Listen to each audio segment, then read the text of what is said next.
오늘도 좋은 날입니다. 자, 우리 하나님의 나라, 어제 특별히 하나님 나라의 어떤 실제는 무엇인가, 또 하나님 나라의 어떤 본성적인 요소, 또 오늘은 특별히 하나님 나라는 어떻게 표현되는가, 거기에 대해서 한번 말씀을 나누겠습니다. 실제로 하나님의 나라가 우리 가운데 표현된다는 뜻은 바로 하나님이 표현된다는 그런 뜻입니다. 하나님 나라가 우리에게 어떻게 나타나고 표현되는가, 그것은 곧 하나님이 어떻게 우리를 통해서 나타나고 표현되는가. 그럼 사실 우리 하나님은 기본적인 몇 가지 어떤 속성을 갖고 계십니다. 근데 그러한 하나님의 그 속성이 우리에게 체험될 때 우리는 하나님의 그 어떠한 표현을 보게 되죠. 그래서 이제 하나님의 속성들이 여러 가지가 있죠. 근데 하나님의 그러한 속성들을 우리가 체험하면 우리는 자연스럽게 아름다운 덕, 아름다운 미덕을 나타냅니다. 뭐 덕이란, 미덕이라는 게 아름다운 어떠한 행실, 선한 모습들을 의미하죠. 성경에 덕이란 단어가 몇 가지 기록되어 있는데, 데살로니가전서 5장 11절에 그러므로 피차 권면하고 서로 덕을 세우기를 너희가 하는 것 같이 하라. 서로 덕을 세운다. 덕을 세운다는 것은 서로 이렇게 세워준다, 세운다는 말이죠. 그런 뜻입니다. 그러니까 뭐 쉬운 말로 표현하면 그 써 있습니다. 그러므로 여러분은 지금 그렇게 하고 있는 것처럼 서로 격려하고 서로를 세워 주십시오. 서로를 이렇게 세워주는, 이것이 덕을 세운다는 그런 뜻을 의미합니다. 교회가 세워진다는 것은 서로 연약함을 이렇게 세워주면서 온전한 모습으로 만들어가는 것이다, 이런 뜻을 앓고 있는데, 어쩌든지 우리가 하나님의 속성을 체험하게 되면 우리는 서로 세워주는 그런 은혜가 함께 할 것입니다. 그래서 이제 우리 하나님의 속성이라고 말하면 보통 우리가 한 4가지 정도 말하는데, 첫 번째 사랑입니다. 그분은 신성한 사랑을 가지고 계십니다. 요한일서 4장 8절에 우리 하나님은 사랑이다. 사랑하지 아니하는 자는 하나님을 알지 못하나니 이는 하나님은 사랑이다. 사랑. 6절도 기록되어 있죠. 하나님이 우리를 사랑하시는 사랑을 우리가 알고 믿었노니 하나님은 사랑이시라. 그러니까 우리 하나님은 아주 하나님께 속한 아가페적인 그런 신성한 사랑을 갖고 계십니다. 사랑. 이제 우리가 그 하나님의 그 사랑을 이렇게 체험하게 되면 우리도 자연스럽게 다른 사람에 대하여 사랑의 모습을 표현하게 됩니다. 그럴 때 우리는 하나님을 보게 되고, 뭐 우리 자신뿐만 아니라 다른 사람도 하나님은 진짜 사랑이신가 보다, 이렇게 하나님의 표현이 될 수 있습니다. 우리 하나님은 첫 번째 사랑이십니다. 그리고 하나님은 우리가 잘 알다시피 빛이십니다. 빛. 하나님은 신성한 빛을 갖고 계십니다. 요한일서 1장 5절에 우리가 그에게서 듣고 너에게 전하는 소식은 이것이니 곧 하나님은 빛이시라. 그에게는 어둠이 조금도 없으시다는 것이니라. 그러니까 이 빛은 하나님의 표현 중에 표현입니다. 아까 사랑도 하나님을 표현하는 것이고, 이 빛도 하나님의 표현의 속성이라고 말씀을 드렸습니다. 하나님의 사랑을 체험하면 우리는 결과적으로 무엇을 느끼냐면 은혜를 느끼게 돼요. 그 은혜라는 것이 하나님의 사랑이 근원이 돼서 우리가 체험되는 것을 은혜라고 말하는데, 마찬가지로 이 빛이 우리에게 체험되면 그것은 우리에게 진리로 체험됩니다. 그러니까 빛은 참된 것을 보게 되죠. 참된 것이 뭐고 곧 진리랍니다. 그래서 우리가 빛이신 하나님을 이렇게 체험하게 되면 우리는 진리가 무엇인가를 확실히 알게 돼요. 그래서 진리는 참된 것이고, 그래서 그분에게는 어둠이 없다고 말씀합니다. 그래서 우리가 하나님을 빛으로 체험하면 우리는 분명하게 진리를 가지게 되는데, 그래서 우리는 참된 것을 소유하게 된다, 이렇게 말씀합니다. 그래서 우리 신앙생활의 구원 중에 하나는 우리를 어둠에서 빛으로 옮겨지는 것입니다. 왜? 우리는 구원받기 전에 이 사단의 속성인 어둠 안에 있었습니다. 우리가 어둠 안에 있으니까 우리는 참된 것을 보지 못하고, 그러니까 결국 우리는 왜요? 실패할 수밖에 없고 멸망할 수밖에 없는. 왜? 참된 것을 모르고 잘못 가니까. 근데 우리가 빛이신 하나님을 만나면 우리는 참된 것, 진리를 붙잡게 되니까 그 진리는 우리에게 생명과 축복을 주시는 줄 믿습니다. 그래서 내가 어둠에서 빛으로 옮겨졌구나. 이것이 곧 구원의 우리의 체험인 줄 믿습니다. 그래서 베드로 사도행전 26장 18절 보니까 그 눈을 뜨게 하여 어둠에서 빛으로 사단의 권세에서 하나님께 돌아오게 하고, 이렇게 말합니다. 어둠에서 우리가 빛으로, 사단에게서 속해 있는 어둠에서 하나님에게 있는 빛 안으로 우리가 옮겨졌다. 그래서 이 구원은 바로 어둠에서 우리가 빛으로 옮겨진 것이고, 베드로전서 2장 9절에도 그런 표현입니다. 그러나 너희는 택하신 족속이요 왕 같은 제사장들이요 거룩한 나라요 그의 소유가 된 백성이니 이는 너희를 어두운 데서 불러내어 그의 기이한 빛에 들어가 계신 이의 아름다운 덕을 선포하게 하려 하심이라. 그러니까 이 모든 것들은 왜요? 어두운 데서 불러내어 그의 기이한 빛 안에 들어왔다. 우리가 그 하나님 빛이기 때문에 우리가 하나님 안에 들어왔다는 것을 의미합니다. 그래서 우리가 이 빛을, 하나님 빛이신 하나님을 이렇게 체험하게 되면 우리는 참된 진리를 알게 돼요. 진리. 그래서 우리는 진짜 내가 어디서 와서 왜 살며 어디로 가는지를 우리는 한편적으로 분명히 압니다. 우리는 영이신 하나님도 알고 또 어둠을 갖고 있는 사단도 알고 우리는 사망도 알고 생명도 압니다. 오직 예수만이 길이구나. 그분만이 진리고 그분만이 생명인 것도 우리는 압니다. 그래서 우리가 항상 이 빛이신 하나님을 만날 때 우리는 참된 진리를 알게 되고 소유하게 된다, 이렇게 말씀하는데, 근데 이 빛이라는 것이 어디서 오는가? 빛이라는 것은 우리가 성경적으로 말하면 그 생명에서 온다, 이렇게 말해요. 생명. 그 생명 자체가 우리 하나님의 아들 그리스도죠. 그래서 요한복음 1장 4절과 5절에 그 안에 생명이 있었으니 이 생명은 사람들의 빛이라. 빛이 어둠에 빛이 돼 어둠이 깨닫지 못하더라. 여기 보니까 이 생명, 그리스도가 우리의 말씀이신 그리스도가 우리의 생명이고, 말씀 안에 생명이 있었고, 즉 그리스도 안에 생명이 있었고, 이 생명은 사람들의 빛이다. 그러니까 우리 안에 영접된 그리스도, 영접된 말씀이신 그리스도가 우리 안에 오셨기 때문에 우리 안에는 빛이 있습니다. 빛. 그래서 우리가 우리 안에 계신 그리스도를 만질 때마다 우리는 빛을 가지게 됩니다. 깨달음을 갖게, 알게 된다는 거. 근데 이 빛이 있으면 우리는 그동안 어두운 가운데 있었기 때문에 이 빛을 만질 때마다 우리는 뒤에 보니까 뭐라 했어요? 빛이 어둠에 빛이 돼 어둠이 깨닫지 못한다. 이거 깨닫지 못한다는 단어는 정확하게 언어에 이기지 못한다는 거. 이기지 못한다. 그러니까 어둠이 빛을 이길 수가 없죠. 빛이 있으면 어둠은 다 패배하고 떠날 수 있습니다. 사실 우리가 알다시피 이 방도에게 세상 이런 빛도, 물질적인 빛도 이 어둠 가운데 있다가 스위치를 딱 넣으면 그 어둠이 진하게다가 빛이 오면 순간적으로 어둠은 사라집니다. 어둠은 결코 빛을 이길 수 있지 않습니다.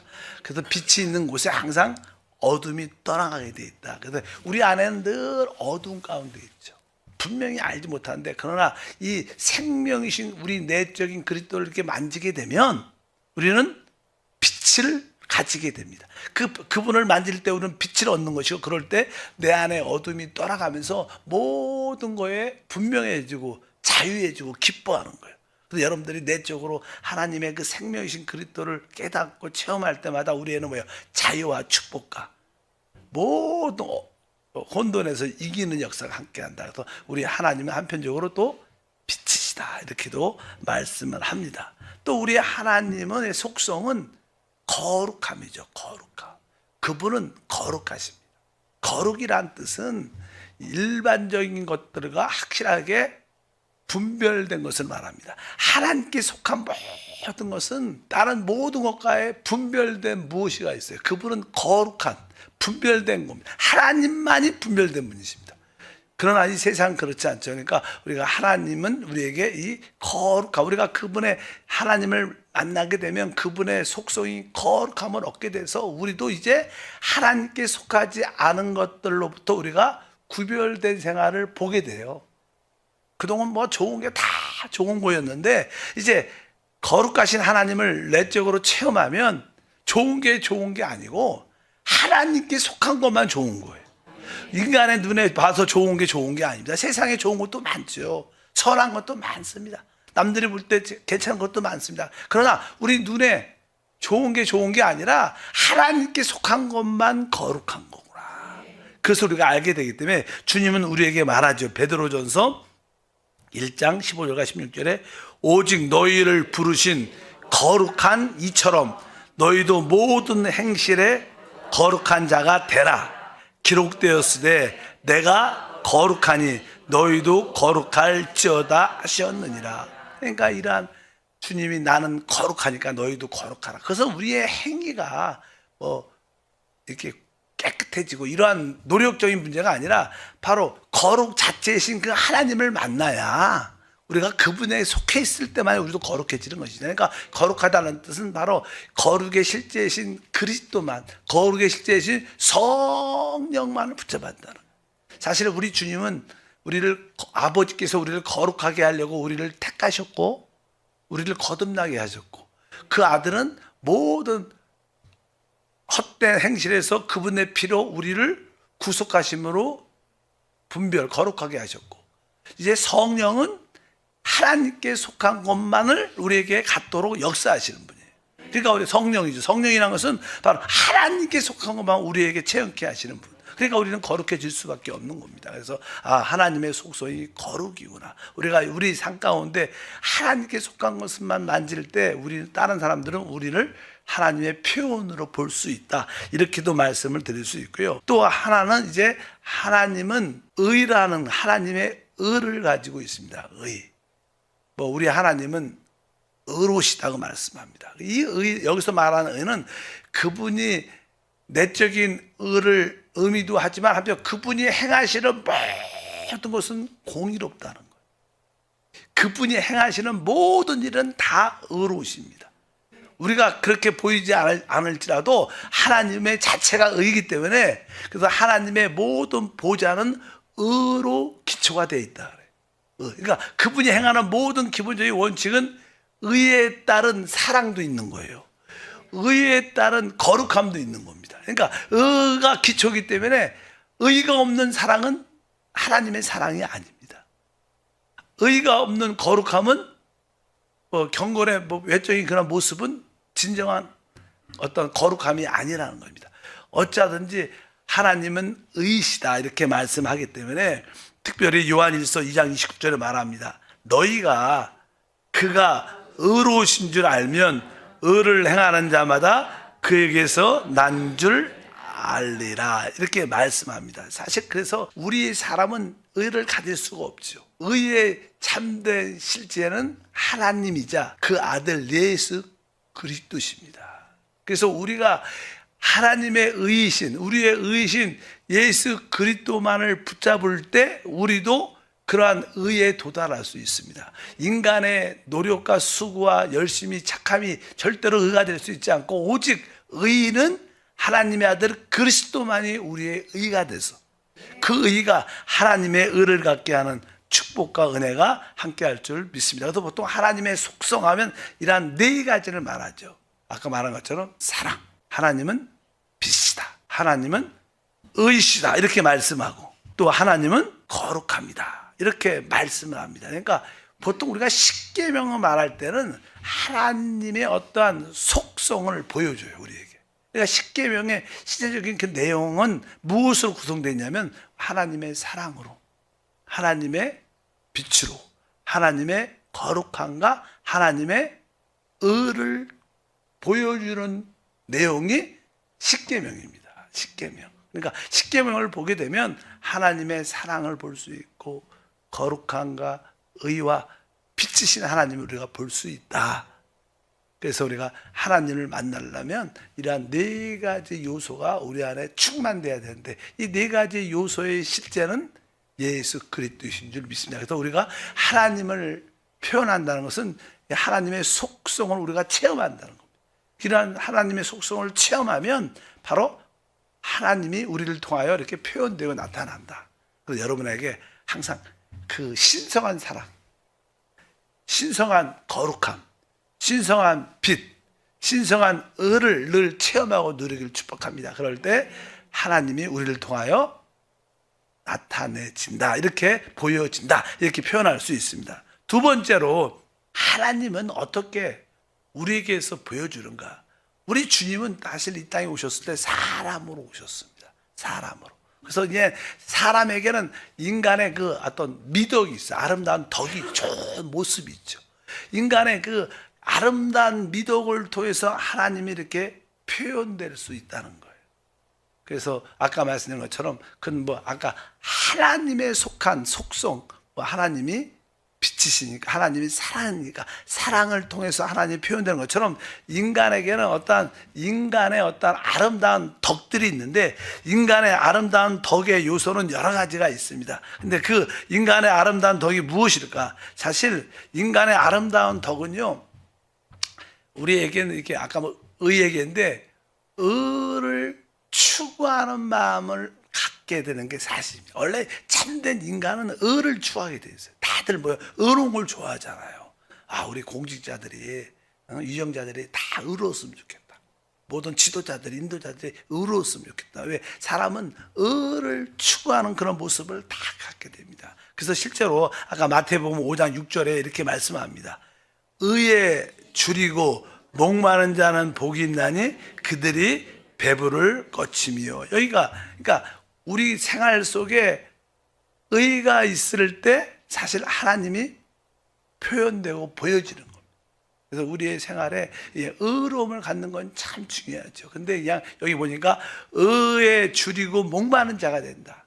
의에 줄이고 목마른 자. 여러분들이 항상 그 의로움에 대해서, 일반적으로 사람은 자기 어떤 행위에 대한 의로움을 보통 표현하죠, 세상에서는. 근데 사실 우리는 그러한 우리의 행함의 의로움을 가질 수 없어요. 왜? 우리는 죄 가운데 죄로 짜여진 존재이기 때문에. 근데 여기서 말하는 의에 줄이고 목마른 자는 복이 있다. 여기서 의는 아까 뭐라 했어요? 예수 그리스도가 우리의 의입니다. 그러니까 여러분들이 그리스도를 진짜로 이렇게 그리스도에 대해서 줄이고 목말라야 돼요. 우리 신앙생활은 그리스도를 추구하고 그리스도를 삼아 그리스도와 함께하고 그리스도와 하나 되고, 항상 이게 그리스도에 대해서 줄이고 목마르면 우리는 실제로 영육간의 배부름을 갖게 돼요. 여기가 의에 줄이고 목마른 자는 복이 있나니 그들이 배부름을 갖게 될 것이다. 그래서 진짜 의인은 하나님 아들 그리스도구나. 내가 그리스도에 대해서 목마르고 줄인 마음을 갖기를 원한다. 여러분들이 그러한 기도를 많이, 하나님, 난 그리스도에 대해서 진짜 줄이고 목마릅니다. 정말 애통한 마음이 있습니다. 그럴 때 바로 그분이 우리에게 그분의 놀라운 부유함으로 우리를 가득 채워서 영적으로나 마음적으로나 또 모든 생활적으로도 어떻게 우리가 배불름을 갖게 될 것이다. 이것이 바로 그럴 때 우리는 그리스도를 추구하는, 그리스도에 대해서 줄이고 의로운 그런 목마른 마음을 갖는 자를 볼 때 하나님을 보게 되는 그런 은혜가 함께한다. 실제로 많은 사람들이 천국을 어떻게 간다? 천국을 가지려면 이렇게 주님이 말씀했어요. 5장 10절에 마태복음, 의를 위하여 박해를 받는 자는 복이 있나니 천국이 그들의 것입니다. 그리스도 때문에, 복음 때문에 진짜 우리가 핍박을 받고 있다면 우리는 천국, 하나님의 나라는 우리 것이 될 것이다. 다음 시대에 오는 천년왕국은 우리의 최고의 누림이 될 줄 믿습니다. 그래서 특별히 5장 20절에도 이렇게 써 있죠. 내가 너에게 이르노니 너희의 의가 서기관과 바리새인보다 더 낫지 못하면 결코 천국에 들어가지 못하리라. 실제로 서기관과 바리새인들은 사람들 사이에 뛰어난 의를, 행함의 의를 가지고 있었어요. 근데 너희가 진짜 천국 하나님의 나라를 가지려면 뭐요? 그들보다 훨씬 뭐요? 뛰어난 의가 있어야 된다. 뛰어난 의. 최고의 의는 다른 것이 아니라 바로 그리스도인데, 그냥 그리스도를 막연히 간다는 뜻이 아니라 그리스도 때문에 우리가 생활에 뛰어난 의가 나타나야 된다. 그분의 힘으로 우리 생활에 보통 사람들보다 뛰어난 의가 있어야 될 줄 믿습니다. 그럴 때 진짜 하나님 나라를 갖게 된다, 이렇게 말씀합니다. 객관적인 의가 아니라 나의 구원받은 후에 나의 주관적인 생활의 의를 가져야 하나님 나라의 표현과 체험을 갖게 될 것이다. 그리고 또 이제 우리가 하나님이 표현되는 우리 인간의 미덕 중에 하나는 온유함입니다. 온유함. 마태복음 5장 5절에 온유한 자는 복이 있나니 그들이 땅을 기업으로 받을 것이며. 온유하다. 그러니까 우리 인간이 가질 수 있는 여러 가지 어떤 미덕 중에서 아까는 의로움이죠. 또 하나, 두 번째는 온유함. 온유함이라는 것은 겸손하고 복종적인 그런 모습을 가진 뜻을 또 의미하지만, 사실 이러한 사람, 이 온유하다는 것은 어떤 핍박이나 반대에 대해서 저항하지 않는 걸, 그냥 그런 핍박과 반대에 대해서 그것을 그냥 받아들이는 것. 그러니까 나를 위해서 싸우지 않는 게 영적으로 온유한 거예요. 쉽지 않죠. 인간의 믿음이 하나님만 줄 수 있는 마음이죠. 사람이 진짜 온유하면 바로 그런 사람을 통해서 우리는 하나님을 보게 돼요. 온유하다는. 그러니까 자기를 위해서 세상의 핍박이나 반대에 대해서 저항하지 않고 그것을 그냥 받아들일 수 있는, 진짜 어려운 거죠. 근데 이 온유한 자가 오늘 뭐라고 했어요? 그들이 땅을 기업으로 얻게 될 것이다. 여기서 땅은 뭐예요? 다음 시대에 나오는 천정왕국을 말하는 거예요. 다음 시대에 온 땅을 갖게 될 줄 믿습니다. 그래서 우리의 씨름은 혈과 육을 상대하는 것이 아니다. 하늘에 있는 악한 영들, 사단과 악한 영들과의 싸움이다. 우리는 사람과의 싸움을 하면 안 되고, 우리는 모든 사람에 대해서 우리가 참고 견뎌야 되지만 사단에 대해서 우리가 싸움을 해야 된다, 그런 의미예요. 무조건 온유한 게 아니라 사단에 대해서는 우리는 강하게 대적해야 되지만 모든 사람에 대해서는 우리는 기쁨으로 저항하지 않고 달게 받아들이는 그런 마음을 의미합니다. 또 하나는 5장 7절에 써 있습니다. 긍휼히 여긴 자는 복이 있나니 그들이 긍휼히 여김을 받을 것이며. 이렇게 긍휼히 여긴다.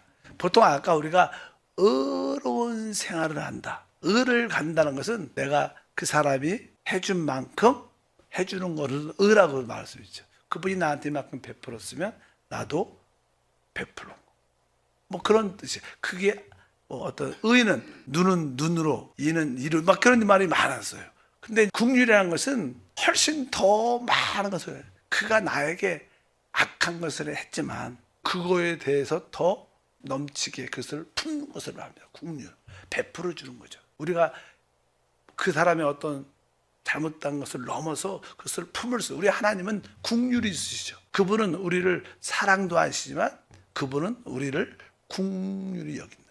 이게 어떻게 보면 이 긍휼이라는 단어는 훨씬 더 사랑 이상의 것이죠. 이게 그 상태에 관계없이 품을 수 있는 마음, 그냥 상태 관계없이. 그러니까 긍휼히 여긴 자는 긍휼히 여긴다. 그래서 결국 우리는 모든 성도에 대해서, 모든 사람에 대해서 뭐가 있어야 돼요? 긍휼이 있어야 돼. 그럴 때 우리가 주님의 심판 앞에 있을 때 하나님이 우리에게 뭘 베풀어요? 긍휼로 베푼다 그래. 긍휼의 심판이라는 표현을 해요. 긍휼의 심판. 그러니까 우리가 다른 사람을 진짜로 긍휼히 여기면 주님은 심판대에서 우리를 어떻게 긍휼히 여길 겁니다. 그러나 우리가 다른 사람에 대해서 긍휼히 여기지 않으면 주님도 우리를 그냥 한 대로만 갚아주지 긍휼을 하지 않을 겁니다. 그래서 우리는 다른 사람을 긍휼히 여겨야 됩니다. 그럴 때 바로 우리는 하나님이 긍휼로 여기시는 심판을 가지게 될 것이다, 이렇게 말씀. 그래서 우리가 긍휼함을, 모든 사람에 대해서 진짜 자격도 안 되고 진짜 그런 사람에 대해서 긍휼을 여길 때 바로 하나님의 어떤 표현의 모습들이다, 이렇게도 말씀드릴 수 있고요. 5장 8절에 마음이 청결한 자는 복이 있나니 그들이 하나님을 볼 것이요. 마음이 청결하다. 이 청결하다는 것은 깨끗하다는 뜻을 넘어서 있죠. 청결하다는 뜻은 다 단일한 마음, 한 마음을 가지냐 이 뜻입니다. 깨끗하다는 것은 이렇게 더럽혀졌는데 씻는 것을 깨끗이 씻겨준다 이런 뜻이 아니라 마음이 단 하나예요. 오직 주님만을 갖는 마음, 주님만을 추구하는 마음, 오직 머릿속에 주님밖에 없어. 이런 사람은 뭐예요? 하나님은 봅니다.